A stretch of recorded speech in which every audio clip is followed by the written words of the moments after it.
What is up, everybody? Welcome to Dynasty 365, the Dynasty Fantasy Football podcast here at Fantasy and Frames. Tonight, I'm your host, Jorge Edwards. Got Drew Scott with me, and tonight we're going to be talking about rookie prospect quarterbacks. We're going to give you our opinions from a fantasy football perspective. Like, what do we think? Where are they going to land?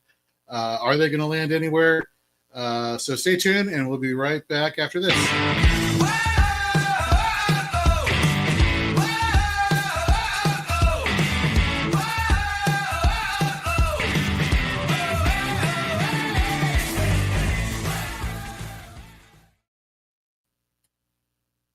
Man, Drew, let me tell you, first of all, I want to give you and JT, Justin Taylor at JT Orange, some props because last week I was feeling ill and I was like, man, Drew, JT, I need you to carry the torch. I need you to do your thing, work your magic. You guys are pros at this thing. Put on a show. You guys put on a show for 2 hours. I am damn impressed. That was awesome content you all are cranking out over here at Fantasy and Frames. So with that, my friend, how are you doing tonight? I'm doing great, man. We got the combine behind us. We're one step closer to the NFL draft. It's just such a fun time of the year, man. So I'm doing great. Couldn't be better. And folks, we are 2 weeks away from a majority of our shows here at Fantasy and Frames coming back. We may even have a couple surprises along the way between now and then. So wink, wink, nudge, nudge to those out there who may be or maybe not in the know. Stuff may be happening. So with that being said, Fourth and Frames, obviously with Drew Scott, Nate Markham, and Rhett Manuel will be coming back this time at 10 p.m. Eastern, 9 p.m. Central going forward. So we're looking forward to that. And of course, we got us here at Dynasty 365. We got Shoot the Gap, the IDP podcast, which, by the way, apologies last week, no Shoot the Gap. There will be Shoot the Gap, though, tomorrow night to make up for last week's episode and Friday night to talk about linebackers that we're excited for fantasy football purposes heading into the NFL draft. Man, you hit the nail on the head. The NFL Combine was, from what I heard from the people on the ground here at Fantasy and Frames, meaning John McGlynn and Justin Taylor, they had a great time. They realized how assertive you have to be in that 5-minute window to really get yourself in there and ask those questions because you're surrounded by a mob of people. Can you imagine doing that? Is that something that sounds like fun to you, Drew? No, that's one side of sports and football that I've never really been too jealous of people for. Don't get me wrong, being there and getting to see everything would be cool, but the hustle and bustle of all that's never been anything that's really like stuck out to me. But you definitely have to have a certain skill set to be gifted at that kind of thing. Some of it is just kind of God-given, and some of it is stuff of just putting your mind to it and making it happen. It's just never been a thing for me, but kudos to the folks that love it and that do it and that get the great content for us so that folks like myself can just sit on the couch and watch the videos roll in on Twitter as opposed to having to be in the middle of the hustle. I don't like people enough to be in that in that tight. Yeah, I have issues with like tons of people, like big crowds surrounding me. Yeah. And it's one thing and I say that, but like I like being in large cities because at least I can like bob and weave through crowds. It's not like I have to stay stuck compacted in a group for such a long time. Yeah. Like being trapped in like an elevator full of people, that shit just drives me crazy. I can't handle that. I mean, I can handle it, but I don't like it. But right. People here, Stacey Perez, she representing women in fantasy football, did a great job getting some questions answered. Was putting out a lot of great content over on her TikTok channel. So follow her at StaceyP83. I want to say one of her videos is up to close to 40,000 views. Wow! About quarterback prospects in one of those videos, and the rest of them are getting thousands of views. It is bonkers. Like every day she's like, "Now we're up to 35,000." Not that I'm counting. I'm just. You know what? You can brag about that. Like brag all day because that's amazing. Absolutely, 100%. So, and of course, everybody who's looking here on X or on our YouTube channel, please drop a hi in the chat. Let us know how you're doing. Let us know you're alive. Let's give us your 5 bullet points. Aha! Wink, wink to those out there who get some. To those of you who get the reference there. Let us know how you're doing. If you're tuning back in for the first time in a while, we've missed you. Welcome back. For those who are tuning in for the first time, welcome. And even though we didn't know you, we still missed you.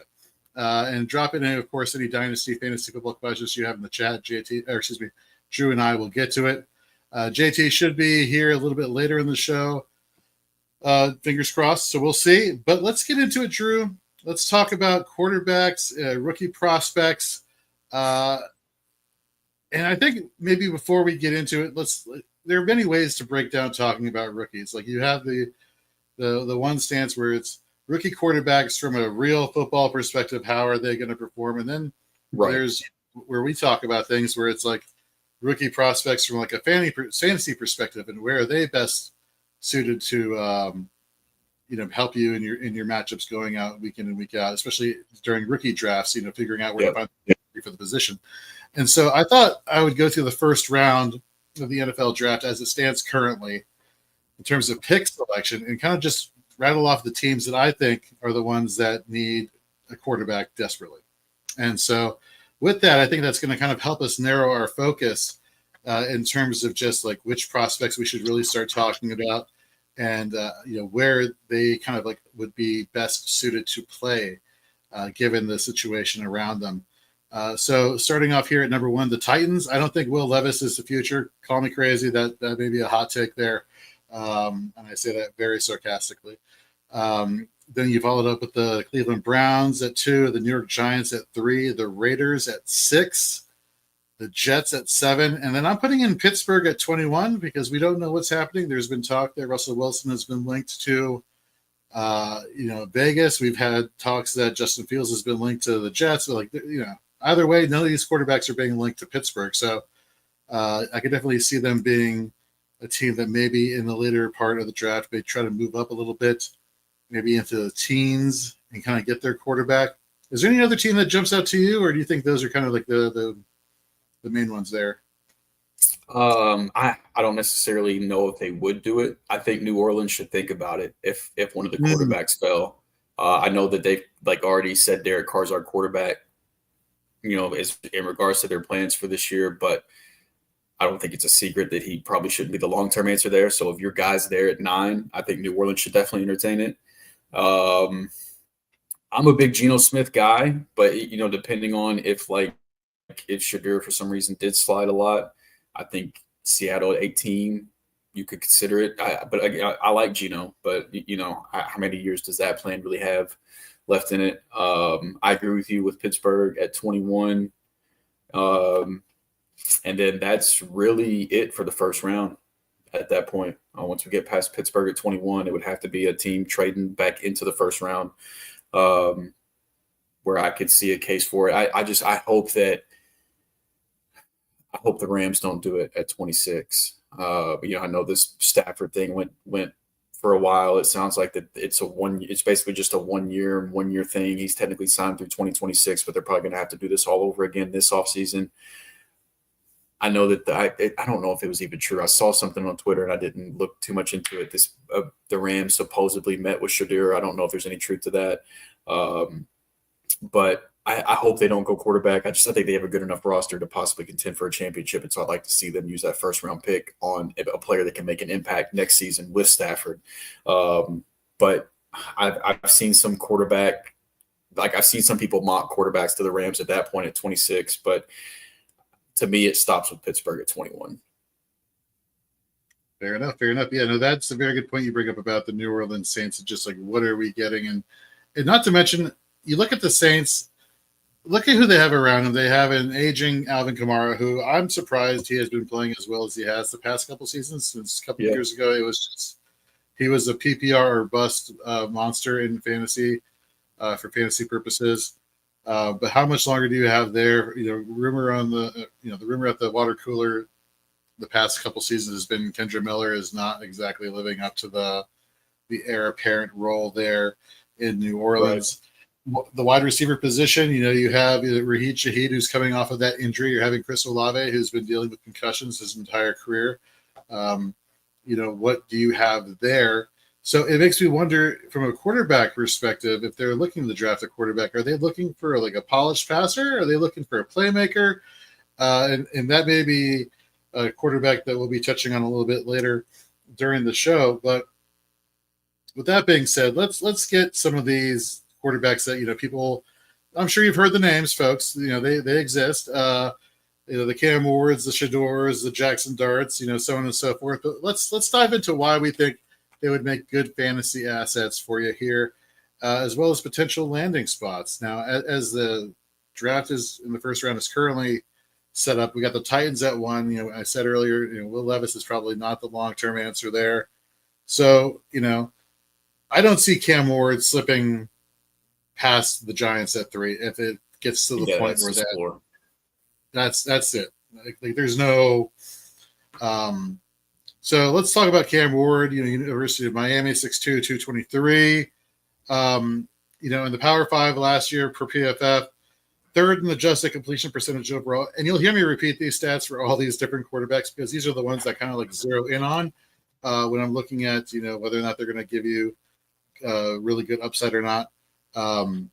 So third in adjusted completion percentage overall, 8th when pressured, 8th when blitzed, 6th adjusted completion percentage on deep passes. Third in big time throw percentage, had 12 touchdowns to 0 interceptions on deep passes of 20 yards or more. That is awesome. Guess what? That's what you want for fantasy. You want these guys who are big playmakers, who are getting touchdowns, who are getting those yards on those passes. When we get to the intermediate throws, 5th in adjusted completion percentage, 13th in big time throw percentage, 10 touchdowns, 5 INTs. Okay, I'll take it. Give me the double-digit touchdowns. I can look past the interceptions because, as I'll get to in a second, his rushing upside is ridiculous. But before we get there, his passing last year, 305 for 454 for over 4,000 yards, 39 touchdowns, 7 interceptions with a 118.6 quarterback passer rating. His rushing stats, 60 for 204, 4 touchdowns, 3.4 yards per carry. He could throw, 10 interceptions, and I'd be happy if he got me, the 20 plus, because that rushing upside is definitely going to help fantasy managers and help him propel himself to be probably the de facto, rookie QB1 in startup and rookie drafts this year, especially in Superflex. Any type of vibes you have for Cam Ward that you may be agreeing with or disagreeing with? I don't see the rushing upside as much. I think he has the build for it, but it just seems like he's more of a scrambler to pass more so than he is a rushing upside. Is his highest rushing season I think was like 384 rushing yards. And whenever you look at the top 12-ish quarterbacks in fantasy right now, a lot of them are those Konami Cold quarterbacks that give you the rushing upside, right? The average best season for rushing yards among those quarterbacks was 627 in college. So like it's not that it's non-existent, but it's just not to the level to where I think he's going to be a quarterback that we're excited about as a dual threat once he reaches the NFL level. I think he's going to be more of a pocket passer that has the ability to extend the play. But I don't think we're going to really be able to depend on his rushing yards the way that we do like a Lamar, Josh Allen, Jaden Daniels, like that kind of level of player. But I love everything you talked about with the deep passing game. I think that's where his ceiling comes from, is that you hope he lands in a good situation to where he can give you one of those 4,000 plus yards, 40 plus passing touchdowns types of season with a little bit of rushing sprinkled in there, possibly. Like he has the build to be able to withstand some goal line work and things like that. Like he's not like Shadur Sanders, we'll talk about him in a little bit. He's a little bit skinnier. Like Cam Ward he's 220, and he looks 220. Like he's got the size. So like I think that there could be some rushing touchdown upside there, but I think the rushing yardage at the next level is probably going to be a little bit left to be desired if you're looking at him through that light. So I want to say it was like 6 years ago, 5-6 years ago, I was talking with somebody about, for fantasy purposes, do you want the Konami code or do you want the high volume passer? And so the comparisons that year was Jameis Winston for throwing for a bazillion yards and a bazillion touchdowns. Let's not look at the interceptions. We all know they're scary. Yeah. At the same time, It was some dual threat quarterback, and pardon me, it's been a while since I remember. And when looking at fantasy production, both are very on par, with one another, which I found to be very interesting, given the fact that the rushing upside of the quarterback in question was, such a big weapon for him during the season. And so, when you say there's not a lot of rushing upside in terms of yardage, I imagine when you say that, the first thought that came into my head was a less turnover-worthy prone Jameis Winston with upside. Is that fair, or is that low balling Cam Ward's there? No, I think that's fair. I'm the last person that I struggle with player comparisons. That's something that I try to just stay away from. But I don't think that you're far off though. He's got the arm.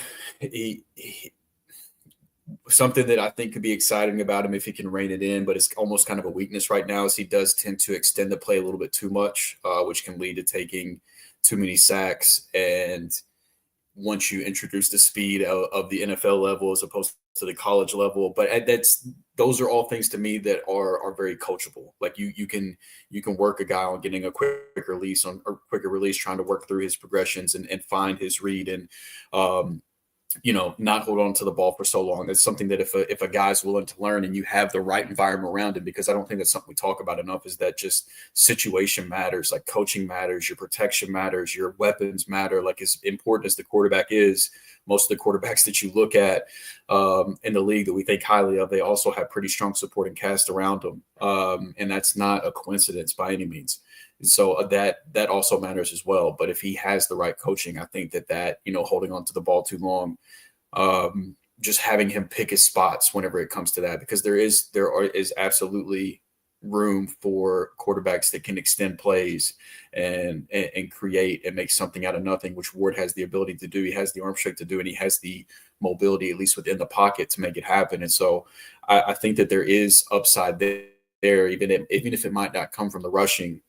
If he finds himself in the right situation, I think he could. Overall, I think he's like, I more so look at him as like he's probably a back end QB1 most years, but he if he has the right supporting cast around him, I think he has the arm talent and the athletic ability to give you like a spike season here or there where just the passing things break right for him and the passing touchdown spike, and he has a higher fantasy output in that season for that reason. Not to say it's going to be a super consistent thing, but that's kind of in the range I view him as, for the most part, a backing QB1 with the possibility he could have a spike season here or there. Before we get to, I do have a question for you regarding this with Cam Ward. Let's get to a comment in the chat here. We got John McGlynn. What's up, Johnny? This is a good draft to go through. I don't even know if he likes me calling him Johnny. This is the first time I've actually called him Johnny. Trying it out. We'll find out. Put it in the chat, John. This is a good draft to grab a project quarterback in the later rounds. Good year for Rams to try to find a player to sit a year or two and develop behind Stafford. What are your thoughts on that? It just depends on what this project quarterback cost. As long as we're not talking about like drafting Jalen Milroe in the first round with the 26th overall pick, or like a guy that I'm completely out on that I've heard linked to the Rams just because our GM has ties to Texas is Quinn Ewers. Like I'd rather not. I just don't believe in him. I'm not very high on the quarterbacks in this class once we get outside of the top couple guys, and we'll kind of get into that. I guess that'll be something that'll come here shortly, but there's not too many guys that I'm super high on. So I would love to hear, John, if you're still listening, some of the so the Rams they don't, after their first pick, they don't pick again until the third round. So like third round and beyond, John, what are some realistic quarterback options that you're excited about that I could possibly take a deeper look at for the Rams? Because I don't think that it's Jimmy Garoppolo, and I don't think that it's anybody that they have that should be the backup behind Stafford. So I'd be interested to hear your thoughts on that. Let us know what you think, John. So going back to the spike years in terms of Cam, or spike performances in terms of Cam Ward. When looking at these, John, you just put a name in there that we are going to enjoy talking about a little bit later. He said Dylan Gabriel. I have thoughts on Dylan Gabriel. They may be coming sooner rather than later. But I'm just going to do that slightly tip of the cap there, like that idea. But getting back to Cam Ward here. So again, we talked about not getting past 3, not getting past the Giants. For fantasy purposes, what is your wish list in order in terms of Giants, Browns, Titans? Where would you want him to fall? When thinking about when you're drafting him in your rookie drafts, like which ending spot is the one that's more advantageous for you? The Giants would be the spot, just purely because you have Malik Neighbors. That's pretty much it. It's basically never to the Browns, and then the Titans would be. So I guess the Titans would be second. But the Giants would be the team that I would like to see him go to the most. Yeah, 100%. I'm right there with you. You just have which team has the elite playmaker? It's Malik Neighbors, obviously. He's incredible. Enough said with that one. I'm with you. If I had to pick a second team, though, I think it would be.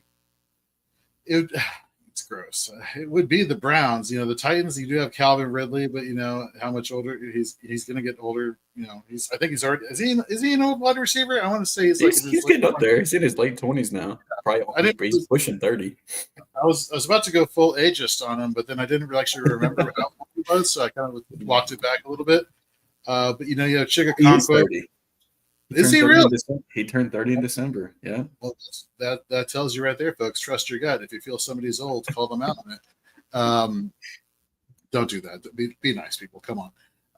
But where I was going to go with this is that I think Nick Westbrook-Ikhine, he was somebody that I was going to say, oh, well, he could target Nick Westbrook-Ikhine, the hyphenated king, as they said on the waiver wire show last fall.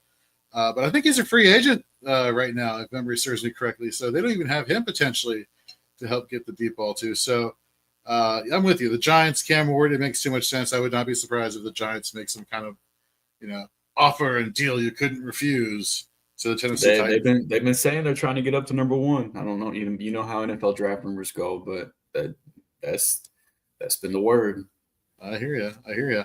All right, let's get to the guy that is very polarizing. Hold on, he says, make JT happy and discuss Kyle McCord too. I said his name pre-show to get him on the list. I got you, JT. Exactly. Let's get into one of the more polarizing quarterback prospects who I see both sides of the coin of confidence and arrogance, depending on how you're looking at things. I think Shedeur Sanders gets a lot of flack just because he's the son of Deion Sanders, and therefore that wasn't the negativity and the confidence. That's what it would be construed as, not negatively being arrogant.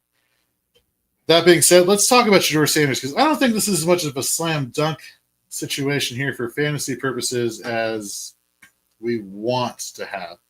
I look at, you said a phrase earlier, and it kind of sums up what I think of Shedeur Sanders, death by 1,000 paper cuts. I think he's one of those quarterbacks who can really chip away at a game and you get those scores slowly and agonizingly. And if you're a fan of whatever team he gets drafted to, you're just like, oh my God, just make some big plays and let's keep going. Let's run this clock, tick tock, tick tock.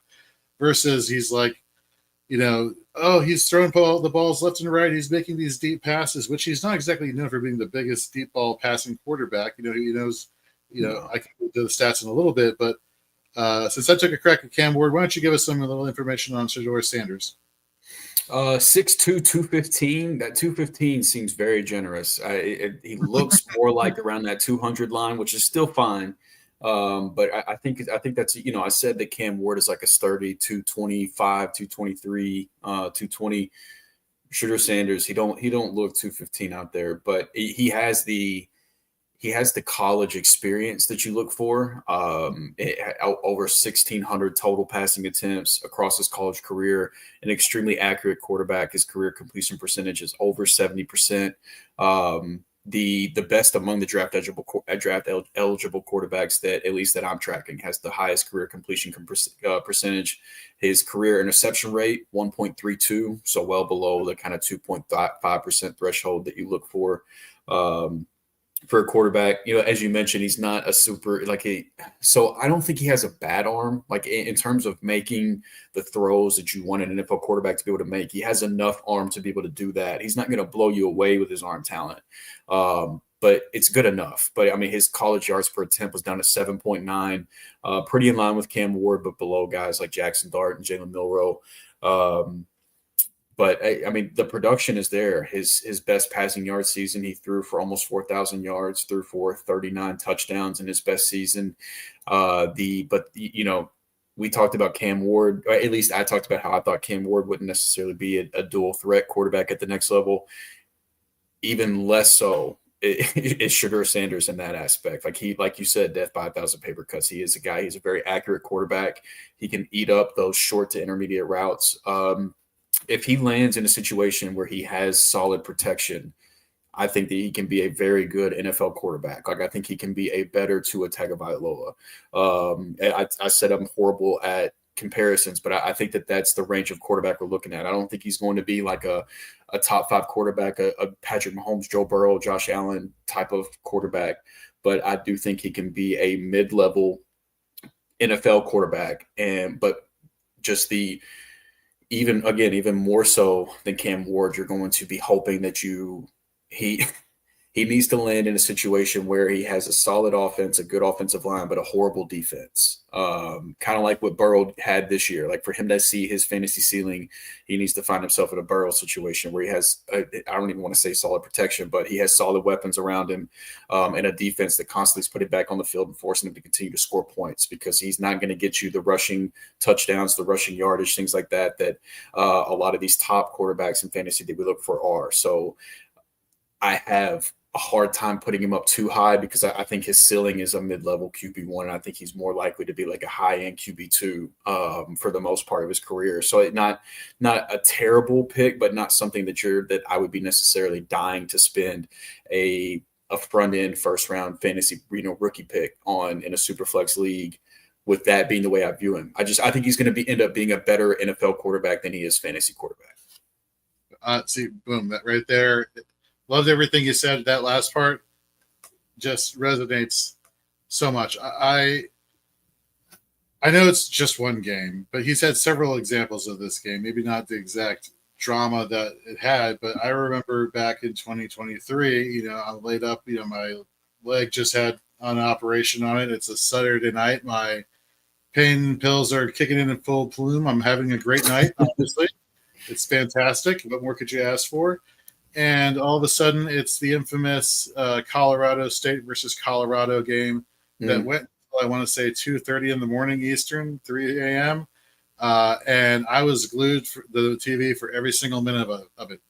And to see the maturity and to see the discipline and the fact that you could not rattle this young man, at least Oregon, or at least Colorado could not, it really spoke to his upside as a professional, and that I think has only gotten better as he's faced more adversity, as like he did this past year. But speaking of this past year, 353 for 447 for over 4,000 yards, 37 touchdowns, 10 interceptions.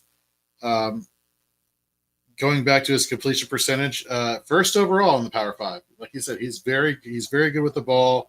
11th in adjusted completion percentage when pressured, 12th when blitzed, 6th adjusted completion percentage on deep passes, 13th in big time throw percentages on deep passes. What's the most impressive here is normally you think about deep passes. I think, okay, well, you're giving yourself more time for a DB to catch up to the ball with the wide receiver, and you're going to get some plays where, DB makes a play on the ball and he gets intercepted. This guy was first in turnover-worthy play percentage with 0 turnover-worthy plays. The guy, like I said, fantastic with the ball in his hand. 13 touchdowns and 0 interceptions. Going back to what you were saying as far as his arm, I agree with you. A lot of I'm not necessarily a pro scout. In fact, I am not a pro scout. What I do, though, is read well. Talk well is a different story, but I can read well. And from what I've read, a lot of the things are like Shedeur Sanders may not have the arm to drive it, 40, 50 yards downfield, but what he is good at doing is throwing people open and getting those precision throws that you want out of your quarterback. And he's really good on the short to intermediate passes. What do I mean by that? 10 to 19 yards, fourth, and just a completion percentage in that category. Fifth in big time throw percentage, 13 touchdowns and 2 interceptions. You're going to hate me this episode because I feel like every time I get towards the end of talking about these statistics, my first thought is to go just finding some type of player comp. And no, it's okay. I'm glad that you can do it because I don't feel comfortable doing it. So please do so. Yeah, I just go off of what I remember from these guys because I had either had them in fantasy at a time or I followed them closely for whatever reason. But he screams to me a Jimmy Garoppolo with upside. He screams to me like a streaming option on a really good matchup versus a really bad defense one week. Except I think he is a lot more disciplined in the pocket. I think he does have that ability to really zip it on those intermediate passes. And at the end of the day, he just finds ways to make plays. And if anything he could have gotten from his dad is the confidence to go out there and make plays and to shake off the bad ones. And I think that's probably the greatest asset that he got out of playing at Colorado State.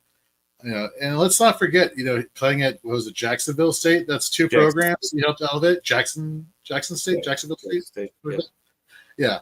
In Alabama, I believe.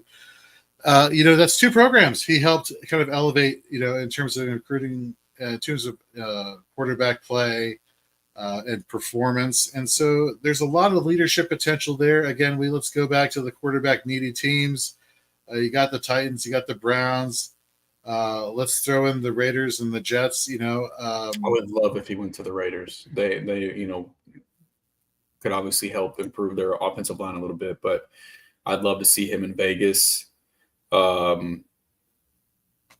If he somehow fell to deep into the draft, I'd love to see him in Pittsburgh too. But no, I don't know. Do you buy into any of the talk of him falling in the draft, like the whole like character concerns, all that kind of shit? No. Yeah, me either.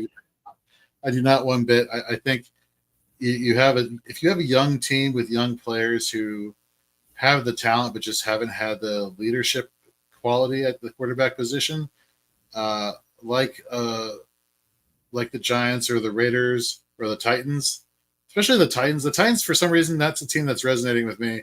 If they do, in fact, move down with the Giants and swap with the Giants in terms of draft spots, that could be a potentially good landing spot for him. We got Brandon in the chat here. Hold on. The only prospect class that takes trip cover. Well, let me tell you something, Brandon. We can talk. We can talk for a long time. We can stretch things out, but we'll guarantee you'll have a fun time while you're watching. So thank you very much for tuning in. We got the stew with JT Brew. JT, hey boys, sorry I'm missing out tonight. Hey, JT. We'll catch you on the flip side. We'll catch you on Shoot the Gap tomorrow night and on Friday night. So we'll be, you will be back soon. We know that. So we miss you though. We hope you have a safe rest of your evening. I'm with you right there. I don't think he slides all the way to some team that swapped. I saw somebody was going to swap with the Commanders at 29 and then take Shador there. That's ridiculous. Like there's plenty enough upside. He deserves to be a first round pick, I believe, in my opinion. Yeah, he should be. Absolutely. I mean, the only real concern I have with him is that kind of similar to Cam Ward, he also holds on to the ball a little too long.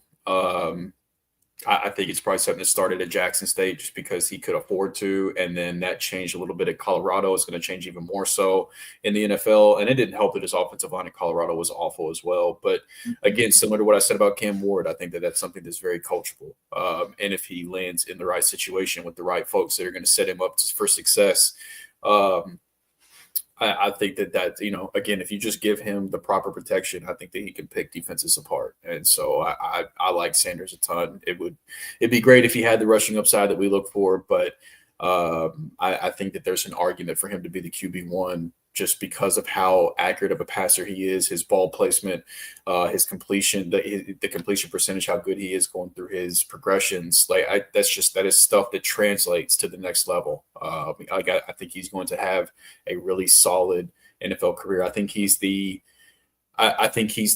safe of the quarterback prospects. I think he's the safest one. I think that his floor is the highest between him, Ward, Jackson Dart, all these other guys. His ceiling might be a little bit less than Ward and Dart's, but I think he's the safest prospect of the three. And so if you want to take him in the middle of the first round in your Superflex draft, I can't really blame you, because I don't think that you're going to. It might not elevate you to a championship team, but I don't think you're going to end up hating the pick either. Like if you're in a Superflex and your second quarterback is suspect, and that's a nice way of putting instead of saying garbage, and you're in the late end of the first round of your rookie draft, I think if Shedeur is right there, that is a smash spot to go get him. So just food for thought here. We got JT. JT's basically provide color commentary via the YouTube chat. So love it. He says, Sanders is my QB1. I think he is way more ready to be an NFL quarterback than people are giving him credit. He has dealt with a ton of criticism, top-end accuracy, and deep ball. Sanders is a mix of Drew Brees and Kirk Cousins. That's some high praise. Here I am saying Jimmy Garoppolo with upside. So that is some high praise. I love it. I do agree with him that I think that I do think he's the most NFL ready in this draft class. I think, plug him in day one. I think he's going to be the most ready as far as that goes. And I agree in terms of dealing with the criticism. I like a quarterback that's been through some shit and seen some shit. And he's experienced. He's been in the spotlight from day one because of who his father is. Gets more attention than he should because of that stuff, but I think he handles it well. I don't think that he's cocky. I don't think he's arrogant. I think that he's confident. I think he has every reason to be. And frankly, I want my quarterback to be confident. I don't want a timid, quiet guy to be my team's quarterback. So I don't have any issues with any of these things. If you have an issue with those things, I think that's a you problem. I don't think that's a Sanders problem. I think that's a you problem. Figure that out. Go seek some help for that. I need to seek some help for this next quarterback that we're going to discuss, and I'm going to kind of, go down the list here, far down the list, as it were, in terms of quarterbacks to talk about, because John McGlynn brought him up earlier, and this guy, you Drew, right before the show, you were telling me about the website NFL Mock Draft Database, where they take information from hundreds of different mock drafts and gives you a consensus board per position. Did I say that correctly? Is that what they do? Okay, good. Sounds good to me. It sounds good to you. And I'm looking at the list, and it's like the quarterback we'll talk about next is like at the very bottom. He's even fallen to 6 spots. He's not. No. I take it back. He's not at the very bottom. Thank God, but he's in the middle of the pack of people, and that's Oregon's Dylan Gabriel. I don't know. I don't know what to think here. And that could be a good thing or a bad thing.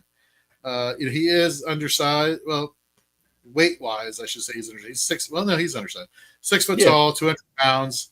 In the Power 5, 3rd in adjusted completion percentage overall, 12th when pressured, 4th when blitzed, 2nd on deep ball passes, 14th in big time throws. 6 touchdowns to 1 interception on deep passes of 20 yards or more. 9th on intermediate throws in terms of adjusted completion percentage. 9th in big time throws. 6 touchdowns to 2 INTs.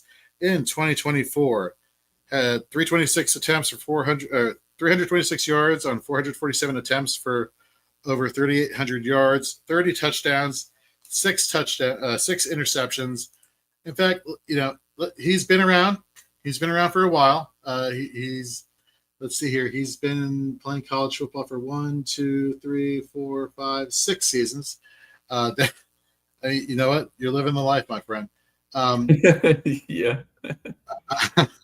I will say, if you had to guess, and I hope you're not looking at the stats right now, out of those 6 seasons, how many seasons do you think he threw for less than 3,000 yards?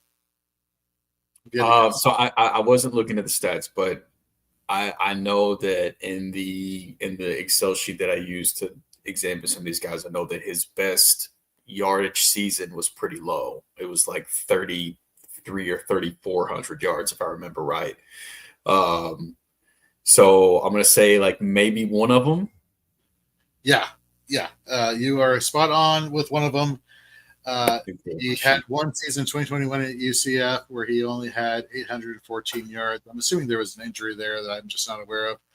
But what really impresses me is he's never had a season with double-digit interceptions. And in fact, outside of that 2021 season, he hasn't had a season touchdown-wise that he's had fewer than 25 touchdowns. So a very good touchdown to interception ratio. His quarterback rating has been off the charts every single season. He's been playing even in the season where I'm assuming that he was injured in 2021. He had a 158.6 quarterback or 158.9 QBR. That's an ESPN metric. All the guy does is make plays. All he does is play really well.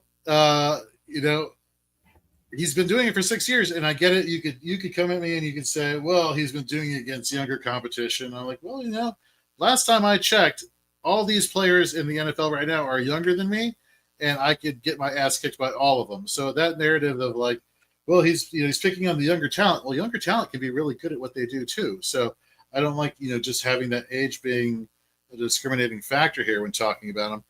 But nobody's saying, oh, well, he's a first round pick. He's a must start. He's shown it his entire career. What are your thoughts on Dillon Gabriel? I'm not the biggest Dillon Gabriel fan. I think he's my QB8 in this class, and I don't really love any guys outside of the top 3. So like to be that low in this class, it's not great. The size definitely isn't great. The fact that he did need to stay in college as long as he did, it's not great from the standpoint of if you had it, like if you were him, you would not need to be in college for 6 years. Like you would just already have declared for the draft at some point. Like it's just that guys stay in college for 6 years for a reason. And I promise it's not because they're good enough to make it to the NFL and they just don't want to go. And so for it to take this long for you to be able to even be considered as like a day 3 pick in the NFL draft, the ceiling probably is not really there. I mean, he does have the he does have the rushing upside that we look for from a fantasy standpoint, but I don't know if he has the size to match up to where it can actually be a thing at the NFL level. And the highest passing yard of season, it was higher than what I thought. It looks like according to PFF at Oregon last year, he did have 3,800 total yards, 3,800 passing yards. So that's better than what I gave him credit for. But I don't see it. I think that at best he's a career backup. And you look, being a career backup in the NFL is a fine career, but it's nothing that we care about for fantasy.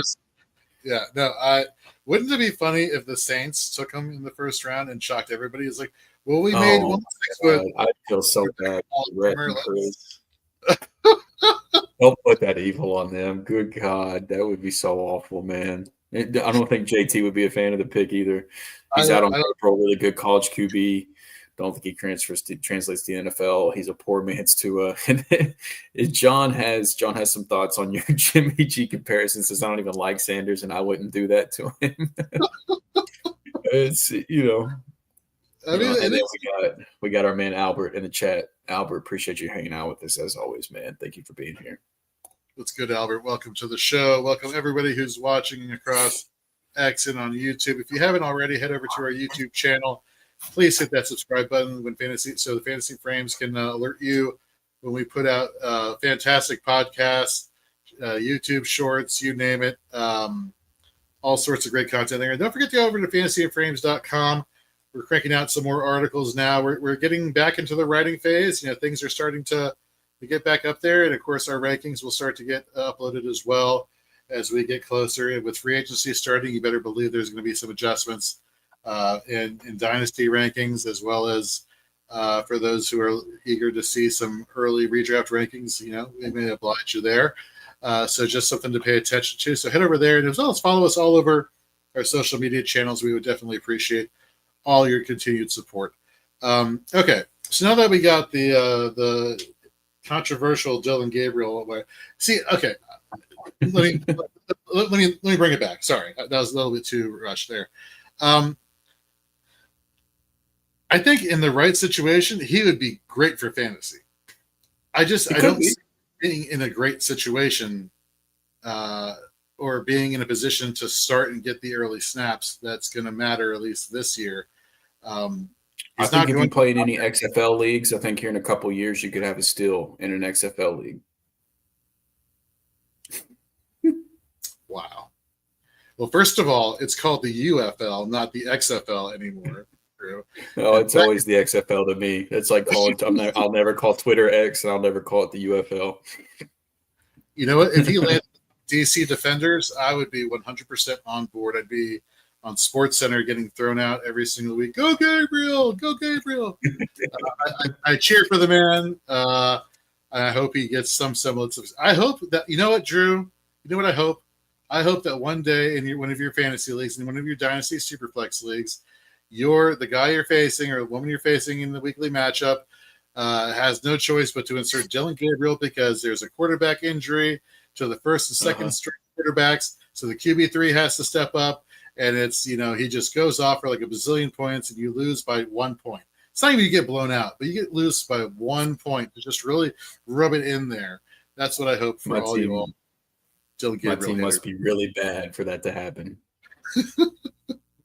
Well, you never know. Life is. JT agrees with you, though. Gabriel would be good on the defenders. Great. He's a great fit. Great fit. Unreal. All right, let's get into our next guy here, and I don't want to be like mean on this guy. I don't want to be mean.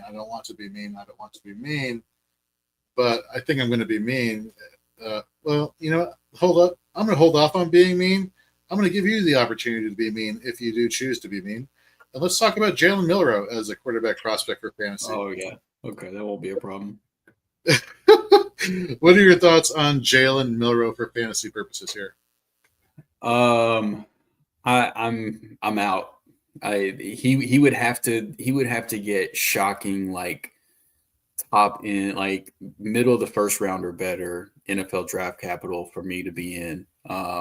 Even if it's early second round, I think I'm still out. It's just I was a big Anthony Richardson guy, and I'm still not ready to give up on Anthony Richardson, but Jalen Milroe is kind of like a similar archetype in that vein, but I think that I don't even think he's as good as Anthony Richardson, and I don't think he's as athletic as Anthony Richardson. Not even like Anthony Richardson being a great quarterback wasn't his calling card, but he was like literally the most athletic quarterback in combine testing history.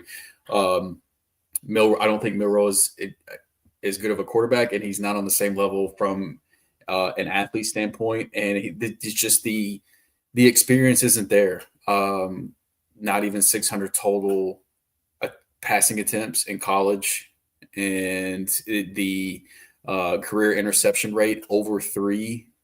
His highest passing yardage in a season was like 2,700. I think a little bit less than 2,700. The rushing numbers are there. I mean, even as a runner, he's not super elusive. He doesn't break a ton of tackles.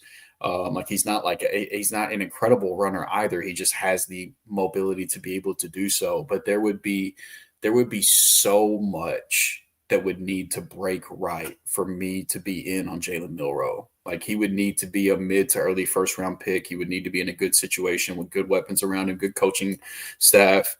I can't get with it, man. The accuracy, the decision making, none of that is there. And it seems like Alabama was like, you would think a guy that's kind of like, he's playing quarterback at Alabama. If you're not getting word that you have like some guaranteed pretty good draft capital coming your way, why would you not just go back to Alabama? And so I do struggle with that a little bit. That makes me feel better because JT is also an Anthony Richardson guy. I didn't even think about him being a Fields guy too. Is another, but Fields' college profile was so much better than Milroe's. But that I do see where the comparison is. But yeah, Yeah, you're not everything you said, not wrong. And for those out there who want to throw out 2023, so first of all, let's go back to 2024. 205 passing yards for 2,800 yards plus, 16 touchdowns to 11 interceptions, a sub 100 quarterback passer rating, rushing for 726 yards on 4.3 yards per carry, 20 touchdowns. Not great, Bob. But somebody's going to say in the chat, or somebody's going to say, well, he had a fantastic 2023. Did you see what he did in 2023? Over 2,800 yards, 23 passing touchdowns, over 500 yards rushing, 12 touchdowns. Like, I don't care. You know why? You know what number means more to me than all that? Sacked 44 times. Like, there sustainability, none at all. I do not see him being anybody that you want to insert into your rookie draft queue when it is that time. Derek Brown, aka Debro, over at Fantasy, has been praising this next guy we're going to be talking about to the high heavens. He's a huge fan of his. I have thoughts. I may not be all in, but I can see where the upside could be. Let's talk about Jackson Dart. Ole Miss, 6'2", 225. In the Power 5, 8th in adjusted completion percentage overall, 22nd when pressured, 10th when blitzed, which I find to be interesting. 13th adjusted completion percentage on deep ball passes, with being also 16th in big time throw percentage. Had 15 touchdowns to 4 interceptions on passes of 20 yards or more. Second in intermediate passes in adjusted completion percentage. First in big time throw percentage with 8 touchdowns and 2 INTs. Little asterisk here, had the most deep passing attempts of 20 yards or more than of all of the 2025 quarterback prospects. Looking at his base stats, 276 attempts for over 4,200 yards, 29 touchdowns, 6 interceptions, 119.4 quarterback passer rating. So again, above 100, I'm feeling okay. Had a really good combine. Everything you've been reading, a fantastic combine. The only thing that was shaky was some of his deep ball placement, is what I'm hearing and reading from the likes of Daniel Jeremiah and whatnot, and over at NFL Network or NFL.com. For fantasy purposes here, JT's right here in the chat. He says he's been, let's see. Thank you very much for throwing it up there. Dart has been QB3, has been the entire season. He needs time to develop a bit, but the guy can sling it and has good athleticism. Yep. That seems about right, to be honest with you. He's getting better and better, and you like to see quarterbacks, you like to see people who are considered to be project quarterbacks, on an upward trajectory, obviously, as they get going closer to the NFL draft. Somebody even made the argument that he could potentially be the second quarterback off the draft behind Cam Ward. That's certainly debatable. I am impressed. I am impressed with the fact that he had the most deep ball passes. Like, obviously, that's what you want. That's what we were talking about with Cam Ward. You want to get that yardage. You want to get the touchdowns. You see the good touchdown interception ratio there with 29-6 in 2024. Gets the ball to his guys, makes the completions. Not great under pressure, but very few are. It's the ones that really have that escapability and mobility that stay in that range of 10 or less, 10 or higher in terms of ranking. What are your thoughts on Jackson Dart? So I'll just say this in general. At the quarterback position, so I've been doing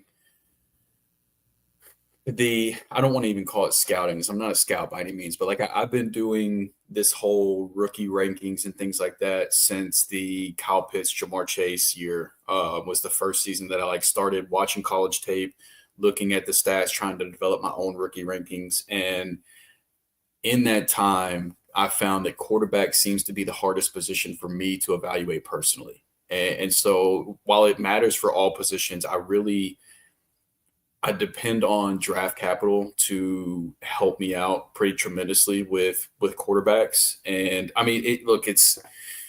there's some merit to it. I mean, Jax with the undroppables at Dino Game Theory. If you don't follow him on Twitter, you should. He does a series every year, the anatomy of a top 12 or top 12 quarterback, the anatomy of a top 12 running back, and he takes the top 12 at these positions and finds similarities between them in terms of their college production, their college profiles, things like that. And of the top 12 quarterbacks in Dynasty right now, 9 of those 12 were drafted in the top 15 in the NFL draft. And so, I mean, it's the proof is in the pudding at that point. Is, Jalen Hurts was drafted in the second round. Jordan Love was a late first rounder. Lamar Jackson was a late first rounder. Outside of that, I think every quarterback right now in the top 12 in Dynasty ADP was a top 15 pick. So I mean that.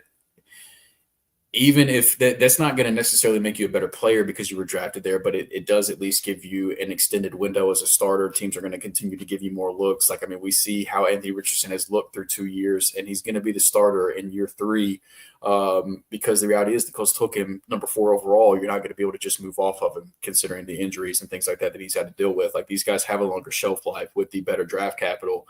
And so that's all I'm waiting for Jackson Dart, is to see, is this first round draft capital real? Does he get taken around in that middle of the first round? Because right now I have Cam Ward and Shadur Sanders as my 1 and 2 in a tier together, and then I have Ward in a tier by himself as the QB3. And the reality is, I think that he has the highest upside possibly of the 3, just because he does have the deep ball and he does have the rushing upside. That he has more rushing upside than Ward or Sanders do. So from a fantasy standpoint, he has the skill set that you can get excited about, and he even has the college production to go with it. I mean, he has over almost 1,200 college pass attempts. His career interception rate is just over 2, so under that 2.5 line. His yards per attempt is over 9. He's thrown for over 3,800 yards in a season. He's rushed for over 600 yards in a season. Like the college production is there. And the athleticism is there. The upside is there. It's just a matter of, does a team believe enough to invest in him to give me the confidence to put him in that tier with Sanders and Ward? So I'm confident that Sanders and Ward will get that draft capital, and I'm just kind of waiting on Dart to see just how high I should value it. Couldn't have said it better. All right, let's get into the last 2 quarterbacks. I know we're running a little bit low on time here, but what? Doesn't matter because we're the only show on tonight, so we don't have to worry about anybody after us. That's right. That's right. Let's get into let's talk about Kyle McCord here, Syracuse quarterback. What do you got on Kyle McCord here, Drew? Yeah, so he's actually my QB4 right now, just ahead of Jalen Milroe. So just talking about not believing in Jalen Milroe. Kyle McCord is my QB4. Now, I don't expect the draft capital to be great necessarily, and I don't think that he is some crazy high upside quarterback or anything along those lines. Whenever it comes to Kyle McCord, I just think that he's a good passer. He's got the prototypical size, 6'3", 220. He's got the experience. He's got almost 1,000 college career pass attempts. A career completion percentage over 65%. His interception rate is just north of 2. The yards per attempt is at 8.3. So, I mean, a little bit better than Ward and Sanders, not quite as good as Dart.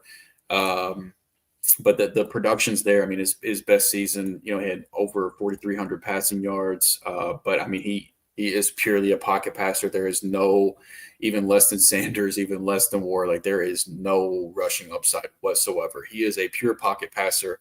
I don't think that he's I don't think he's any more than a backup that could be like a spot starter. He could be a bridge quarterback for a team at a point. Like, I think that he's that kind of quarterback, and that's my QB4. Like, once you get past Ward, Sanders, and Dart, I think this class drops off a cliff at that point. And I think we're looking at pretty much nothing but backups. But I think McCord is the best of those backups. And I think he could possibly be a spot starter. He could be a guy that could be usable in certain weeks, depending on if he has the job in super flex leagues. But not anybody that I'm super excited about, but he's a solid passer. He had decent production. I believe it was Ohio State before he transferred to Syracuse, and then his senior year at Syracuse played really well, 4,700 yards, 34 touchdowns to 12 picks. So I think he's a solid passer. I think he can be a solid backup, but that's really about it. And it stinks that that's how I'm talking about the QB4 of this class, because the QB4, the QB5 of last year's class, between guys like J.J. McCarthy, Bo Nix, and I'm forgetting about Michael Penix, guys like that. Like, the quarterback class was a lot more exciting to talk about last year. So for me, there's basically 3 guys I'm excited about their fantasy potential, and the rest I think are just going to be backups. To McCourt's credit, on plays where he was pressured, he was second overall amongst all these quarterbacks in the 2025 draft class in terms of adjusted completion percentage. So the guy can handle being under pressure, but for fantasy purposes, like you were saying, you have to bring that upside to be somebody that you want to consider to be a first round pick, or even early to mid second round pick. Let's see here. Brandon, I told you we could talk, man. Like, you thought it was going to be 3 minutes and we were done, but no. We're still here. You're still here. You think anyone trades back into the first round for Dart? If he lasts past Pittsburgh, like if Pittsburgh at 21, if he's still on the board of Pittsburgh at 21, Pittsburgh doesn't go with him. I don't think there's any team on the clock at that point that would make sense to take him. But if a team like Tennessee, Cleveland, the Giants, the Raiders, if any of those teams didn't take a quarterback with their early first round pick, I think it would make a ton of sense for them to trade back into the first to get Dart. I really do. I was kind of questionable about Dart early in the process, but the more I've watched of him, I can kind of see why teams would be enamored with him. And I think that I could be convinced to why a team would want to trade back into the first, depending on what they end up doing with their first round pick. Yeah. But if a team doesn't trade back into the first, it's hard to find a landing spot for a quarterback after 21 with Pittsburgh. Well, see, that's it. It's the Titans, Browns, Giants, Raiders, Jets, Pittsburgh, and throw an asterisk there for New Orleans potentially. Right. Which one is going to get you a rookie quarterback? Which one is going to get you one that's going to either start this year or next year and has the high fantasy upside? I still think Seattle's a wild card too, just with what they're doing with their roster. I mean, their defense is solid, but their offense, they're just releasing Tyler Lockett, possibly trading DK. It seems like they're trying to get cheaper and younger on offense, and I don't think they think Geno Smith is like their long-term answer at quarterback by any means. So Seattle at 18, they're interesting to watch too. We got JT in the chat. Kyle McCord is his QB4. He thinks he's highly. He outdueled Cam Ward head-to-head and had better stats in the ACC. I think if given the opportunity, he could have a Kirk Cousins type of career. He will need a couple seasons, but he can be a quality starter. And it's that last part that gets me. It's like, him and Tyler Sloak, right? Is that what we decided we're pronouncing his last name as? Choke. I think that's what. Yeah. I think that's how you say it. I don't know. Yeah, we'll get it right. Trust us, folks. But it's about the opportunity. And again, if you're the Titans, Browns, or Giants, you're rolling out your rookie quarterback week 1. There is no waiting for any of that. The Raiders week 1. The Jets, maybe you hold off. Pittsburgh, do they even have? They don't have a quarterback technically right now. Russ and Fields are both free agents. Thank you. Okay, there we go. So that's even more of a indoctrination. I'm like, maybe Pittsburgh. I agree with you there. Pittsburgh, and potentially maybe have a quarterback sit behind Geno in Seattle. Those are very good. Which, by the way, you mentioned the defense for the Seattle Seahawks. They're unloading people. They're unloading everybody, offense and defense. It's that's really true. Yeah. It's weird time in Seattle right now. Yeah, I think so. But let's get to our last quarterback before we head out tonight. And it's Tyler again. What's the pronunciation here? I think it's like Shook or something like that. Shogun. Okay. Anyhow, yeah, Tyler Shook. what are we doing here, Taylor Shook? Apparently, according to some reports from the NFL Combine, he had a fantastic. This is another one that I don't get, and I'm trying not to be biased here because I'm a University of Kentucky fan. I'm a Kentucky kid. I grew up in Kentucky, and we have allegiances in Kentucky. You're either a UK fan or you're a Louisville fan, and whatever one you're not a fan of, you absolutely hate. And so, with that being said, I have hated Louisville with my entire soul and being since I was a child. And so I'm trying not to let that affect my opinion, but I feel like that just to be fair, that needs to be out there on the interwebs. Let it out. If you got hate heart, let it out. Okay. But it's kind of what I said about Dylan Gabriel. It's just if you're that guy, it doesn't take you this long to figure something out. The guy was in the same like college recruiting class as Trevor Lawrence and Justin Fields. Like these guys are getting on their second contracts in the NFL, and this man is just now going into the NFL draft. Like a 6-year player in the NFL, man, or in college. Like if you had it, you would have been in the NFL by now, at least as a backup. Like if you had it, you would have been into the draft by now. And he just even as a 6-year player, the numbers just really they're not all that great. I mean, his best passing season is still just over 3,000 yards. His yards per attempt is 8.3, which is whatever, 24 passing touchdowns in his best season. His interception rate is kind of whatever, 2.25 career. His career completion percentage, 62.7, which is, below McCord. It's below Dylan Gabriel. It's obviously below the other guys that we care about, the top guys. Like it's even lower than Quinn Ewers. Like I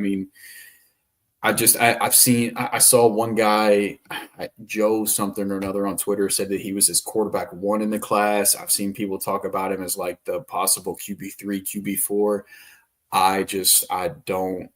I don't get it. It doesn't make any sense to me. There's none of the tape that I've watched, none of the data that I look at, none of it screams like this dude is gonna be a guy at the next level. Like to me, again, if you are just doing some extra prep for your XFL league, maybe you're onto something. Outside of that, I just don't understand it. I don't understand. You said it once already. I don't understand why you got to keep picking on Dylan Gabriel. Like it's you. It's Gabriel. Dylan Gabriel seems better than this Tyler. This Tyler guy, Dylan Gabriel. I do have him higher than Tyler. I think so. Well, at least there's that.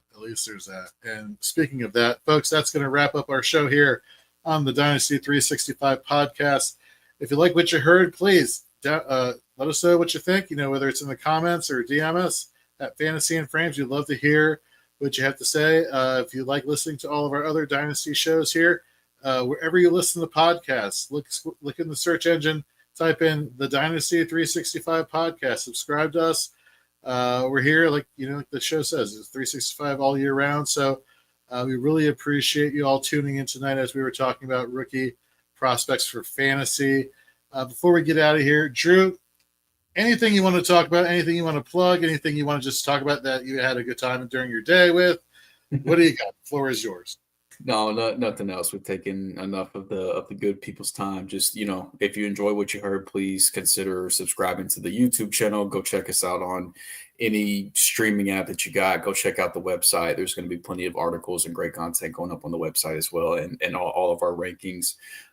We kind of talked about throughout like our rookie, or at least I mentioned my rookie rankings where I have these guys. I know that those will be on the website as we get closer to rookie draft season as well. So just be on the lookout for that stuff. I'm on Twitter at Drew3MR. I'm hoping to ramp up some of the Twitter content as we get closer to the NFL draft as well. So if you want to go over there, come talk ball with me. But other than that, man, it was a pleasure to have you back. Glad to see you feeling better. Thanks, man. It's a pleasure to be back. JT, great show, fellas. Thank you very much, sir. We'll see you back here JT. Next week. And again, folks, to second everything Drew said, just, we really appreciate the support. We've been doing this now. This will be 8 years come this July. So, everybody who's been there along the way and everybody who's jumping on board now, we really appreciate you. And thank you very much for staying up so late with us on a Wednesday. So for Drew, I'm Jorge. We will see you next week.